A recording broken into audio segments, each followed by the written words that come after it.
సూరజ్తో నా పెళ్లి జరిపించండని కార్తీక్ దీపాను అడిగిన జోష్న అసలు ఇదంతా ఎలా జరిగిందనేది వీడియోని స్కిప్ చేయకుండా చివరి వరకు చూడండి. కార్తీక్ దీపం అప్కమింగ్ ఎపిసోడ్స్లో ఏం జరగబోతుందో ముందుగా తెలుసుకోవాలి అనుకుంటే కింద కనిపిస్తున్న హైప్ బటన్ మీద క్లిక్ చేసి వీడియోని లైక్ చేసి ఛానల్ని సబ్స్క్రైబ్ చేసుకుని పక్కనే ఉన్న బెల్ సింబల్లో ఆల్ పై క్లిక్ చేయండి. జోష్న సూరజ్ ఇద్దరు ఒకటవ్వాలని మీరు కూడా కోరుకుంటే కామెంట్లో ఎస్ అని టైప్ చేయండి. ఇంకా జోష్న సూరజ్కి పెళ్లి సంబంధాలు చూస్తున్నారన్న విషయం తెలిసినప్పటి నుంచి కూడా తెగ సతమతమైపోతుంది. ఎందుకంటే కార్తీక్ దీప ఇద్దరూ కలిసే ప్లాన్ చేస్తారు.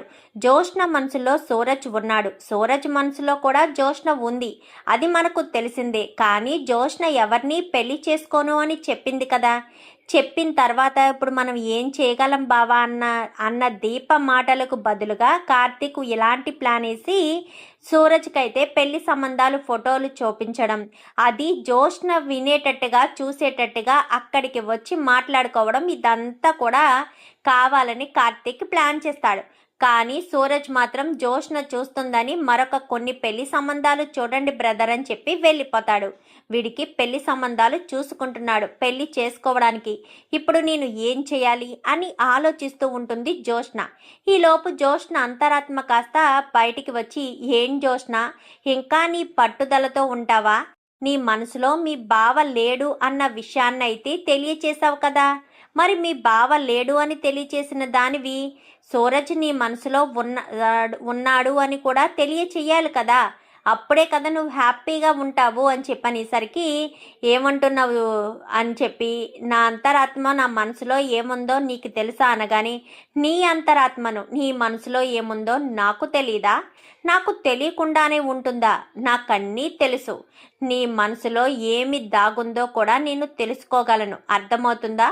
నువ్వు నన్ను తక్కువ అంచనా వేస్తున్నావు అంటూ జోష్న అంతరాత్మే మాట్లాడుతుంది. ఆలస్యం చెయ్యొద్దు, నేరుగా వెళ్ళి పెళ్లి చేసుకుందామా అని అడుగు, లేదంటే ఎలాగోలాగా సూరజ్ని మాత్రం మిస్ చేసుకోకు. సూరజ్ గురించి అంత గొప్పగా మాట్లాడిన దానివి సూరజ్ని ప్రేమిస్తున్నానన్న విషయం నీకు తెలియదా ఏంటి? సూరజ్ వేరే వాళ్ళతో మాట్లాడుతుంటేనే నువ్వు జెలస్గా ఫీల్ అవుతున్నావు కదా. మరి అలాంటి తప్పుడు సూరజ్ని ఎలా దూరం చేసుకుంటావు? దూరం చేసుకునే పరిస్థితి ఎందుకు తెచ్చుకుంటావు అంటూ మాట్లాడేసరికి, సరే నేను ఏదొకటి చేస్తాను వెళ్ళు అనగానే ఇంకా వెంటనే మరొక అంతరాత్మ వస్తుంది. వచ్చేసరికి నీ ఈగోని పక్కన పెట్టి నువ్వు మరొకరి కాళ్ళ దగ్గరికి వెళ్ళి అడగడమా అంటూ మరొక అంతరాత్మ అడిగేసరికి, తన మాట వినొద్దు. చూడు జోష్న, తన మాట వింటే లైఫ్లో నువ్వు అనుకున్నది సాధించలేవు. ఒక్కసారి కార్తీక్ని దూరం చేసుకున్నావు, ఇప్పుడు సూరజ్ని దూరం చేసుకోవద్దు. సూరజ్ అంటే నీకు ఇష్టం కాబట్టి వెళ్ళు, ధైర్యం చేయి. తన మాట వినకు అనగానే, తన మాటే వినకు అని వీళ్ళిద్దరూ గట్టిగా కేకలు వేసుకునేసరికి స్టాప్ ఇట్ అంటూ జోష్న కేక వేయడంతో అంతరాత్మలు ఈ రెండూ కూడా మాయమైపోతాయి. మాయమైపోయేసరికి నేను తగిన నిర్ణయం తీసుకోవాలి అని జోష్న రాత్రంతా చాలా సేపటి వరకు కూర్చుని ఉంటుంది. అప్పుడే సుమిత్ర వస్తుంది. ఏంటమ్మా జోష్న, ఎందుకు నీలో నువ్వు మదన పడుతున్నావు అనగానే, నాకు ఏం చేయాలో అర్థం కావట్లేదు మమ్మీ అని చెప్పి ఇంకా అనగానేసరికి అలా జోష్న సుమిత్ర ఒడిలో పడుకుంటుంది. చూడమ్మా జోష్న, నువ్వు ఇన్ని రోజులు కూడా ఏం చేసినా మేము ఎప్పుడూ ఏది కాదనలేదు. ఇప్పుడు నువ్వు నీ మనసులో ఏదో ఉంది, అది నువ్వు బయటికి చెప్పడం లేదు. పెద్దలు అంటారు కదా, ఆలస్యం అమృతం విషమని. నువ్వు ఆలస్యం చేస్తే అది నీ జీవితానికే విషంలా మారుతుంది. నేను చెప్పింది వినమ్మా. నువ్వు మనసులో ఏదైతే అనుకుంటున్నావో అది చేసేసే, వెనక ముందు ఆలోచించొద్దు. వెళ్ళి ప్రశాంతంగా పడుకో, నువ్వు అనుకున్నది చెయ్యమ్మా అని చెప్పనేసరికి, సరే మమ్మీ, గుడ్ నైట్ మమ్మీ అని చెప్పి జోష్న పడుకుంటుంది. పడుకునేసరికి ఇంకా అప్పుడే సూరజ్ కళ్ళలోకి వస్తాడు. వచ్చి జోష్న పక్కనే కూర్చుంటాడు. ఏంటి జోష్న, నువ్వు నన్ను లవ్ చేస్తున్నావా? ఆ విషయం నాకెలా తెలుస్తుంది? అసలు నీ మనసులో కార్తీక్ బ్రదర్ ఉన్నాడనే కదా నేను అనుకుంటున్నాను. మరి నీ మనసులో నేను ఉన్నాను అన్న విషయం నువ్వు నాకు తెలియచెప్పాలి కదా జోష్న. నువ్వు నీ ఇగోతోటి నువ్వు నీ వేరే విధంగా చెప్తున్నావు, కానీ నాకు అర్థం కావట్లేదు కదా అర్థమయ్యేటట్టు చెప్పు జోష్న అని చెప్పనేసరికి నేనెందుకు చెప్పాలి అనగానే, నేను ఆల్రెడీ అందరి ముందు నువ్వంటే నాకు ఇష్టం, నిన్ను పెళ్లి చేసుకోవడం నాకు అభ్యంతరం లేదు అని చెప్పాను. కానీ నీ మనసులో కార్తీక్ ఉంటే చేసుకోనని కూడా చెప్పాను. మరి ఇన్ని చెప్పినోడిని నువ్వు నీ మనసులో నేను ఉన్నానని నువ్వు చెప్పలేవా అని చెప్పనేసరికి, చెప్పలేనురా, నేను చెప్పలేను అనగానే, నువ్వు చెప్పకపోతే నన్ను శాశ్వతంగా మిస్ చేసుకుంటావో మరి సొంతం చేసుకుంటావో నీ ఇష్టం అంటూ తను కూడా మాయమైపోతాడు. చిన్నగానే వస్తూ ఉంటాయి. ఇంకా అలా వెళ్తూ ఉండగా ఏం చేయాలో అర్థం కాకపోవడంతో ఇంకా ఎంత టైం పడుతుంది అనగాని, ఇంకా ఎప్పుడెప్పుడు తెల్లారుతుంది అని జోష్నకు నిద్ర పట్టి సావదు. ఇంకా కొద్దిసేపటికైతే జోష్నకు మెలకువ వచ్చేస్తుంది. ఇంకా నిద్ర పట్టదు. ఈ గుండెల్లో ఉన్న ఈ బరువును దించుకుంటేనే కానీ నాకు ప్రశాంతత ఉండదు అని చెప్పి ఇంకా జోష్న ఏం చేస్తుందంటే వెంటనే రెడీ అయిపోతుంది. రెడీ అయిపోయి గబగబా కిందకు వచ్చేసరికి కింద ఎవరు ఉండకపోవడంతో జోష్న కార్ తీసుకుని కార్తిక్ వాళ్ళ ఇంటికి వస్తుంది. అప్పుడే శౌర్య తలుపు తీయడం లోపలికి వెళ్లడంతో దీపనుతో మాట్లాడాలని దీపను పక్కకు తీసుకువెళ్తుంది. ఏంటి జోష్న అని చెప్పనేసరికి, నిన్ను అక్కలా నేను ఏ రోజు అనుకోలేదు. ఒక శత్రువులా భావించి నిన్ను ఆ కుటుంబం నుంచి దూరం చెయ్యాలనుకున్నాను. ఎందుకంటే నా స్థానంలో నువ్వెక్కడ వచ్చేస్తావో, నాకు ఆస్తి దక్కకుండా నువ్వెక్కడ చేస్తావో అన్న భయంతో. కానీ నువ్వు ఏ రోజు ఆస్తి గురించి అంతస్తు గురించి ఆరాటపడలేదు. అమ్మా నాన్న తాత ప్రేమ గురించి ఆరాటపడ్డావు. నిజంగా నువ్వు చాలా గొప్పదానివి దీప. కానీ ఈరోజు నేను అలా ఆలోచించడం లేదు. నాకు స్వార్థం లేదు, కానీ నేను ఒక పని చేయాలి అనుకుంటున్నాను అని చెప్పి ఇంకా దీప 2 చేతులు పట్టుకుని ఇవి కాళ్ళనుకో అని చెప్పనేసరికి, ఏంటి జోష్న చేతుల్ని కాళ్ళనుకోమంటావేంటి? నాకు సూరజ్కి పెళ్లి చేయవా దీప అని చెప్పనేసరికి ఒక్కసారిగా షాక్ అయిపోతుంది దీప. నువ్వేనా ఇలా మాట్లాడేది అనగానే, నేనే సిగ్గు విడిచి నిన్ను అడుగుతున్నాను. సూరజ్ని నేను అడగలేకపోతున్నాను. సూరజ్ దగ్గరికి వెళ్ళి నా ప్రేమ విషయం చెప్పలేకపోతున్నాను అనగానే, నువ్వేనా జోష్న ఇలా మాట్లాడేది అంటూ ఇంకా దీప్ అంటుంది. మరి నేను కాకపోతే ఎవరు అనగాని, ఏమో జోష్న, నువ్వు ఈ రకంగా మారిపోతావని కలలో కూడా అనుకోలేదు. ఎవరినైనా రఫ్ అండ్ టఫ్గా డీల్ చేసే నువ్వు ఈరోజు ఈ రకంగా మారుతావని నేను కలలో కూడా ఊహించలేదు అని చెప్పనేసరికి, ఏం చేయమంటావు? సూరజ్ ప్రేమ నన్ను పూర్తిగా మార్చేసింది. ఎప్పుడో పండగలకి పబ్బాలకి కట్టుకునే సారీస్ కూడా డైలీ కట్టుకోవాలని, సూరజ్ ముందు తిరగాలని, సూరజ్ ఎవరితోనైనా మాట్లాడుతుంటే చూసి తట్టుకోలేక జెలస్గా ఫీల్ అవుతున్నాను. నా బాధ నీకు ఏం చెప్పాలి అనగానే, నాకు అర్థమవుతుంది. ఒక ఆడపిల్లగా నీ మనసులో ఎంత మదన వేదన పడుతున్నావనేది నాకు అర్థమవుతుంది. ఇప్పుడేంటి, సూరజ్కి నీకు పెళ్లి జరగాలి అంతే కదా అనగానే, అవును, సూరజ్ని నేను ప్రేమిస్తున్నానని చెప్పలేకపోతున్నాను అనేసరికి, దానికి మేమున్నాంలే మరదలా అనుకుంటూ కార్తీక్ వస్తాడు. బావా అనగానే, నీ మాటలన్నీ నేను విన్నాను. నా భార్యకి చెప్పినా నాకు చెప్పినా ఒకటే కదా అని, అంత సీక్రెట్ ఏముంటుందిలే అనే ఉద్దేశంతోనే విన్నాను. తప్పుగా అనుకోలేదు కదా అనగానే, కాదు బావా, సూరజ్ని ప్రేమిస్తున్నానని నీ ముందు చెప్పలేకనే దీప ముందు చెప్పాను. మరోలా అనుకోవద్దు అని చెప్పాను. కానీ ఏం మాట్లాడుతున్నావు జోష్న? నిన్ను మరోలా ఎందుకు అనుకుంటాను చెప్పు? నిన్ను మరోలా అనుకోవాల్సిన అవసరం నాకు లేదు. నీ పెళ్లి చేయాలనే ఆతృత మాకు ఉంది. నీ మనస్ఫూర్తిగా సూరజ్ని పెళ్లి చేసుకుంటేనే నువ్వు జీవితాంతం సంతోషంగా ఉంటావన్న ఉద్దేశంతోనే ఇన్ని రోజులు మేము ఊరుకున్నాము. కానీ నీ మనసులో ఎంత మార్పు వచ్చిన తర్వాత చాలా సంతోషంగా ఉంది. నువ్వు ఈ రకంగా మారుతావని నేను కలలో కూడా అనుకోలేదు అని చెప్పనేసరికి, అవును బావా, నిజంగా నేను మారాను కాబట్టే నాకు సూరజ్ కావాలనిపిస్తుంది. సూరజ్ లేని జీవితం నాకెందుకు అని అనిపిస్తుంది అని చెప్పనేసరికి, మరి ఇప్పుడు ఏం చేద్దాం అనుకుంటున్నావు అని చెప్పనగానే, మీరే ఏదొకటి చెయ్యాలి, మీరే మా పెళ్ళి చెయ్యాలి బావా అని చెప్పనగానే మేము చెయ్యనా అని చెప్పనేసరికి అవును బావా, మరి నీ ప్రేమ విషయం చెప్పవా అనగానే లేదు బావా, సూరజ్కి చెప్పేంత ధైర్యం నాకు లేదు. ఎంత కాదనుకున్నా నేను ఆడపిల్లనే కదా, నాలోని ఆడతనం నిజం చెప్పనివ్వడం లేదు. నేను సూరజ్ ముందు నిలబడి నా మనసులో ప్రేమను చెప్పాలన్న ఉద్దేశం నాకు రావడం లేదు, ధైర్యం సరిపోవడం లేదు బావా అని చెప్పనేసరికి సరేనండి, ఆడపిల్ల కదా, జోష్న ఇన్ని రోజులు కూడా తనలోని ఆడతనం తను గుర్తించలేకపోయింది. ఎప్పుడైతే సూరజ్ తనని ఇష్టపడ్డాడో, తన మనసులోని ప్రేమను సూరజ్ ఎప్పుడైతే చెప్పాడో జోష్నకు అప్పటి నుంచి కొంచెం ఆలోచన విధానం మారింది. కాబట్టి జోష్న పెళ్లి చేయాల్సిన బాధ్యత మన మీదే ఉంది కాబట్టి మనం జోష్న పెళ్లి చేద్దామండి అని చెప్పాను. కానీ అదే నేను చెప్తున్నాను దీప అని చెప్పి ఇంకా కార్తీక్ అంటాడు. అన్న తర్వాత లోపలికి వచ్చిన తర్వాత ఏంటి అంత సీక్రెట్గా నా కోడలతో మాట్లాడిన అవసరం ఏంటి అని చెప్పనేసరికి అది మంచి విషయంలే అమ్మా అని చెప్పి కార్తీక్ అంటాడు. సరే బావా నేను వెళ్ళొస్తాను అంటూ దీప వెళ్ళిపోతుంది. జోష్న వెళ్ళిపోతుంది. ఏంట్రా జోష్న ఎందుకు వచ్చింది, దీపతో ఏం మాట్లాడింది, అసలు దేని గురించి అనగానే జోష్న సూరజ్ని ప్రేమిస్తుంది, ఆ విషయం సూరజ్కి అర్థమయ్యేటట్టు చేయమని, సూరజ్కి తనకు పెళ్లి చేయమని జోష్న అడగడానికి వచ్చిందమ్మా అని చెప్పనేసరికి ఏం మాట్లాడుతున్నావురా కార్తీక్ అని చెప్పాను. కానీ అవును మాస్టారు, జోష్న అందుకే వచ్చింది దీపతో, అందుకే చాటుగా మాట్లాడింది.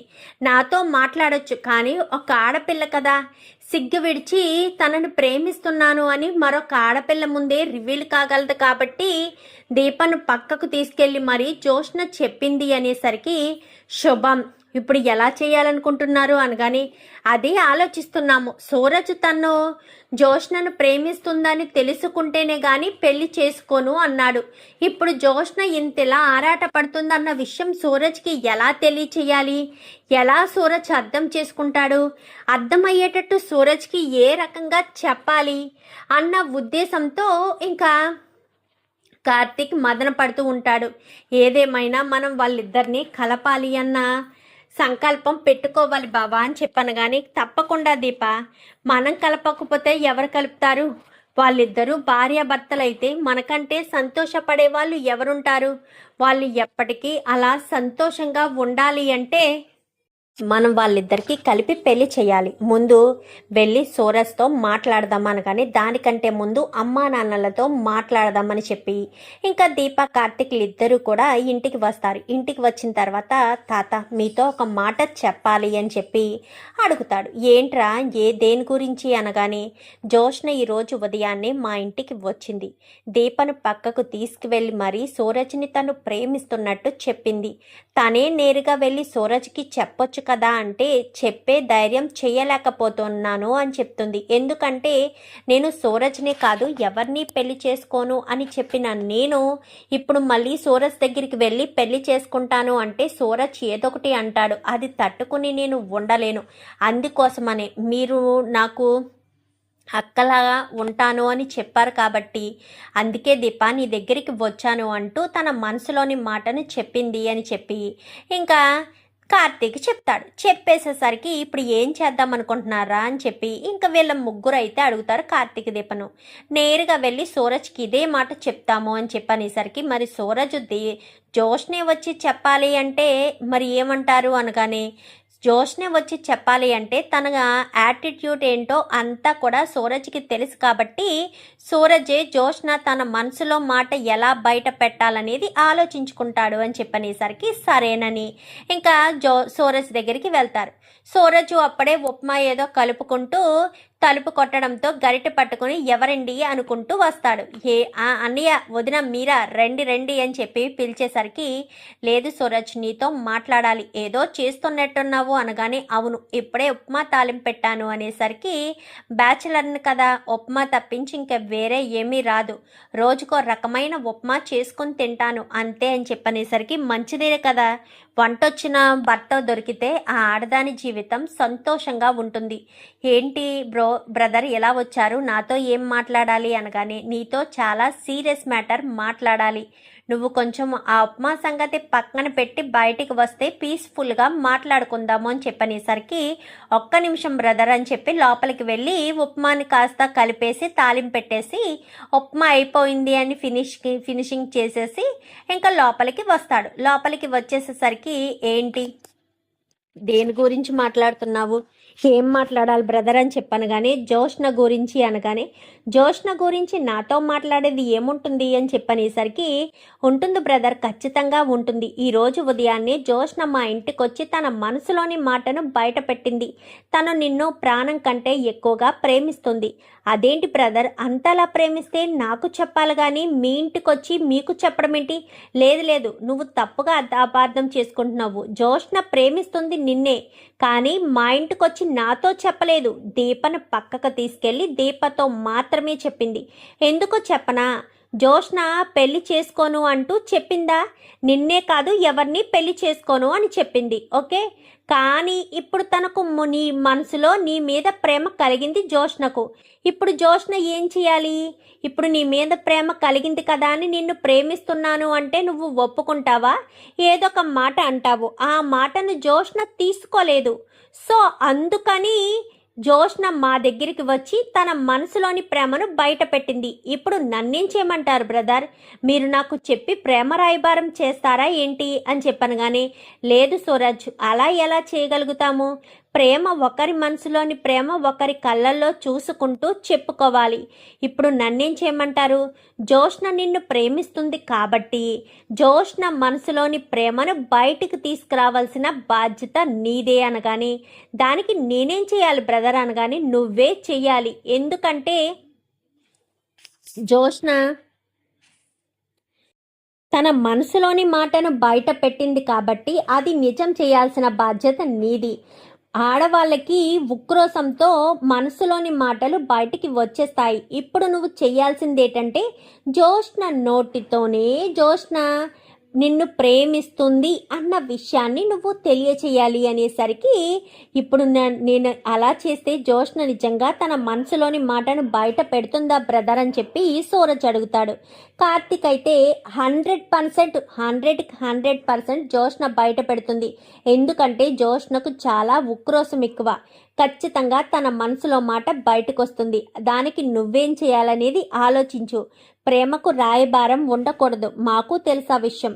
అందుకే నువ్వే నేరుగా తన మనసులోని మాట తన నోటితో వినాలి అన్న ఉద్దేశంతోనే నీకు నేను ఈ విషయం చెప్తున్నాను. నీకే ఎందుకు చెప్పాను అంటే, జోష్నకే చెప్పొచ్చు డైరెక్ట్గా వచ్చి నీకు చెప్పమని. ఆల్రెడీ చెప్పావు కదా, నేను చెప్పాను కదా నువ్వేదో వెటకారంగా మాట్లాడతావని. సో అందుకని జోష్న తడబడుతుంది. నువ్వే ఏదో రకంగా జోష్న మనసులో మాట బయటికి తీసుకురావాలి అనగానే, సరే బ్రదర్, దానికి మనం ఒక ప్లాన్ చేద్దాము అని చెప్పనేసరికి, సరే అని ఇంకా కార్తిక్ వీళ్ళంతా కూడా ఆఫీస్కి వెళ్ళిపోతారు. వెళ్ళిపోయిన తర్వాత జోష్న కార్తిక్ చూస్తుండగానే సూరజ్ దగ్గరికి వచ్చి, సూరజ్ ఈ ఫోటోలు చూడు, ఈ ఫోటోలో ఈ అమ్మాయి బాగుంది కదా అనగానే, అవును బాగుంది, ఈ అమ్మాయి చాలా బాగుంది, ఈ అమ్మాయితో పెళ్లి చూపులు ఏర్పాటు చేయమంటావా అనగానే, చచ్చా పెళ్లి చూపులు ఎందుకు, డైరెక్ట్గా పెళ్లి పీటల మీదే తాళి కట్టేసి తీసుకొస్తాను. నేను పెళ్లి చూపులుగా టైం వేస్ట్ చేయలేను. తిన అందాన్ని చూసి నేను మంత్రముగ్ధున్నైపోతున్నాను. ఇంతకీ ఏం పేరు అన్నారు అనగానే, ముగ్ధ అని చెప్పనేసరికి, చూసారా బ్రదర్ ప్రాస ఎలా సెట్ అయిందో? నా వైఫ్ పేరు ముగ్ధ, తన మంత్రముగ్ధున్నైపోతున్నాను అంటూ నేను మాట్లాడాను అనేసరికి ఒక్కసారిగా జోష్న షాక్ అయిపోతుంది. షాక్ అయిపోయేసరికి ఇంకా వీళ్ళు మాట్లాడుకుంటూ బయటికి రావడంతో జోష్న బయటికి వెళ్ళిపోయి కిటికీలోంచి చూస్తూ ఉంటుంది. కార్తీక్ అంతా గమనిస్తూనే ఉంటాడు, కానీ సూరజ్ వంకే చూస్తూ ఉంటుంది. సూరజ్ తన వైపు చూడకుండా ఉంటాడా అన్న ఉద్దేశంతోనే చూస్తూనే ఉండేసరికి ఇంకా కరెక్ట్గా సూరజ్ దగ్గరికి రావడంతో తను బుర్ర దించుకొని తన వర్క్ ఏదో తను చేసుకుంటున్నట్టుగా చేసేసరికి సూరజ్కి ఇంకా బ్రదర్ ఆ ఫోటో చూపించండి ఒకసారి, ఆ ఫోటో నాకు సెండ్ చేయండి. నేను ఆ అమ్మాయిని చూసి నేను తెగ తల్లడిల్లిపోతున్నాను. తనతో నాకు అర్జెంటుగా పెళ్లి చేసేయండి బ్రదర్. ఇప్పుడు శ్రావణ మాసమే కదా, ఈ శ్రావణ మాసంలో ముహూర్తాలు ఉంటాయి చూడండి బ్రదర్ అని చెప్పి మాట్లాడుతూ ఆ ఫోటోని చూస్తూ తెగ మురిసిపోతూ ఉంటాడు. ఇంకా ఆ ఫోటోని కాస్త తన ఫోన్లో ల్యాప్టాప్ ఎదురుగా పెట్టి ఎంత బాగుందో, ఎంత అందంగా ఉందో, ఇలాంటి అమ్మాయి నాకు ఇప్పటి వరకు కంటికి కనిపించలేదు, ఈ అమ్మాయిని మాత్రం అస్సలు మిస్ చేసుకోకూడదు అని ఇంకా సూరజ్ కాస్త అంటూ ఉంటాడు. ఇంకా జోష్న ఒక్కరోజం ఆగక ఇంకా తన మనసులోని మాటను చెప్పేయాలి అని అనుకుని ఇంకా సూరజు ఫోన్ తీసుకుని ముద్దు పెట్టుకోవడం కోసమని నోటు వరకు వెళ్ళబోతూ ఉండగా గబ్బా తన సీట్లోంచి కాస్త జోష్న వచ్చి ఆ ఫోన్ తీసుకుని నేల కొట్టి సూరజ్ కాలర్ పట్టుకుని నేను నిన్ను ప్రేమిస్తున్నాను, ఐ లవ్ యూ అంటూ జోష్న కాస్త సూరజ్కి ముద్దు పెడుతుంది. ఒక్కసారిగా అందరూ చూసి షాక్ అయిపోతారు. సూరజ్ కూడా షాక్ అయిపోతాడు. నువ్వు నన్ను కాదని వేరే వాళ్ళు ఎవరినైనా చూసి పొగిడినా, ఎవరితో అయినా మాట్లాడినా నేను అస్సలు తట్టుకోలేను అంటూ సూరజ్కి వార్నింగ్ ఇచ్చి జోష్న అక్కడి నుంచి వెళ్ళిపోతుంది. ఆ ప్రాసెస్లో జోష్న ముద్దు పెట్టింది అన్న విషయాన్ని కూడా మర్చిపోయేసరికి సూరజ్ అలా ఉండిపోయేసరికి దీపా కార్తిక్లు ఇద్దరూ కూడా సూరజ్ దగ్గరికి వెళ్ళి బ్రదర్ అంటూ పిలిచేసరికి భుజం మీద చేయి వేసి తనని కొంచెం షేక్ చేయడంతో కోలుకుంటాడు. ఏంటి బ్రదర్ జోష్న అనగానే చెప్పాను కదా బ్రదర్, జోష్న ప్రేమిస్తే అలానే ఉంటుందని. తను నాకు ముద్దు పెట్టిన విషయం కూడా తనకు గుర్తుందా? ఏమో బ్రదర్, నువ్వు ఆ ఫోటోను చూసి ఓ తెగ పొగుడుతుంటే ఉక్రోసం ఆపుకోలేక జోష్న నీకు ముద్దు పెట్టి తన మనసులో మాట చెప్పేసింది, తను బయటికి వెళ్ళిపోయింది అనేసరికి ఇప్పుడేమంటావు? జోష్న తన మనసులో మాట బయట పెట్టింది కదా, ఇప్పటికైనా జోష్నను పెళ్లి చేసుకుంటావా అని చెప్పనేసరికి తప్పకుండా బ్రదర్ అని చెప్పాను. కానీ అయితే వెంటనే విషయం తాతకు చెప్పాలి అని వెంటనే తాత దగ్గరికి వెళ్తారు. ఏంట్రా మీరు అనేది అనగానే అవును ఇప్పుడే జోష్న సూరజ్కి ఐ లవ్ యూ చెప్పింది అనేసరికి ఇంకా ఆలస్యం చెయ్యకూడదు, వెంటనే సుమిత్రకు ఫోన్ చేసి పంతులు గారిని ఇంటికి పిలిపించమని చెప్పాలి అని ఇంకా సూరజ్ని జోష్నని ఇంటికి తీసుకువెళ్ళాలి. వాళ్ళిద్దరి జాతకాలు చూపించి పెళ్లి కుదిరితే పెళ్లి కూడా చేసేయాలి అనగానే అవును అని చెప్పి ఇంకా ఇంటికి ఫోన్ చేస్తారు. ఏంటి మామయ్య మీరు చెప్పేది అనగానే అవునమ్మా, వెంటనే పంతులు గారిని పిలిపించు, వీళ్ళని తీసుకొని నేను ఇంటికి వచ్చేస్తాను అనగానే సరే మామయ్య అని పంతులకు ఫోన్ చేసి పంతులకి రమ్మని చెప్తుంది. ఈలోపు దీపని, కార్తీక్ని, జోష్నని అలాగే సూరజ్ని నలుగురిని కూడా ఇంటికి తీసుకొస్తాడు. ఇప్పుడు ఎందుకు ఇంటికి వెళ్తున్నాం అనగానే అర్జెంట్ పని ఉంది అందుకే ఇంటికి వెళ్తున్నామని ఇంటికి తీసుకొచ్చేసరికి పంతులు గారు అప్పుడే అక్కడికి వచ్చి ఉంటారు. నమస్కారం అయ్యా అని చెప్పాను. కానీ నమస్కారం, బాబు పేరు సూరజ్, తన పేరు జోష్న, పేరు ఫలాలు బట్టే వాళ్ళిద్దరి జాతకాలు కలిసేయో లేవో చూడండి, ఎందుకంటే బాబుకి జన్మ నక్షత్రం అది తెలియదు, పేరు బట్టి చూడండి ఇద్దరికి కూడా అలానే ఉండాలి అనగాని పేరు ఏంటన్నారు అనగాని సూరజ్ అనేసరికి వీళ్ళిద్దరి చోటి బేషుగ్గా ఉంది, సాక్షాత్తు ఆ శివపార్వతుల పేర్లాగే ఉన్నాయి వీళ్ళ పేర్లు కూడాను. సో వీళ్ళిద్దరికీ పెళ్లి చేయడానికి ఎలాంటి ఆటంకం లేదు అనేసరికి అయితే ఎంగేజ్మెంట్కి ముహూర్తం పెట్టండి అనేసరికి సరేనని ఎంగేజ్మెంట్కి కాస్త ముహూర్తాన్ని పెట్టేసేసరికి ఇంకా జోష్న సూరజ్ని చూసి సిగ్గుపడుతూ అక్కడి నుంచి కాస్త వెళ్ళిపోవడంతో జోష్న సూరజ్ వంక చూస్తూ ఎంతో సంతోషంగా ఉండడంతో జోష్న సూరజ్లు ఇద్దరూ హ్యాపీగా ఉంటారు.